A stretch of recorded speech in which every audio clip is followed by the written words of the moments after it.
আজকে ঝিঙে দিয়ে মাছ বানাবো, মাছের ঝোল একদম সাদামাটাভাবে। দেখুন, প্রথমে কড়াইটা গরম করে, তেল গরম করে নুন হলুদ মাখিয়ে মাছগুলোকে আমি ভেজে নেব।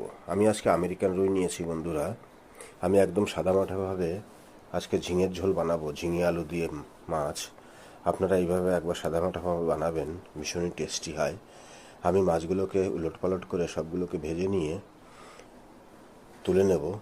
এবার মাছগুলোকে তুলে নেওয়ার পরে কড়াইতে একটু তেল দিয়ে দেখুন, প্রথমেই দুটো তেজপাতা আর 4-5টা শুকনো লঙ্কা সম্বরা দিয়ে তার উপরে আমি হাফ চামচ মতো রাঁধুনি দিয়ে আমি 2-3টে আলু কেটে নিয়েছি, সেই আলুটাকে আমি ফ্রাই করে নেব। ফ্রাই করার সময় 1 চামচ মতন নুন দিয়ে আমি এটাকে ভালো করে ফ্রাই করব। 3-4 মিনিট ধরে আমি ফ্রাই করে নিয়ে এবার আগে থেকে কেটে রাখা দেখুন ঝিঙেগুলো আমি এর উপরে দিয়ে দিলাম। দিয়ে এটাকে আমি ভালো করে ফ্রাই করব। 4-5 মিনিট ধরে ভালো করে আমি এটাকে ফ্রাই করব। বন্ধুরা, এইভাবে একবার ঝিঙে আলু বানান, ভীষণই টেস্টি হয়।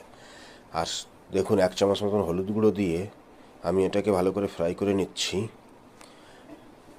এইভাবে বানাবেন একদম সাদামাটাভাবে বন্ধুরা, খেতে দারুণ হয়।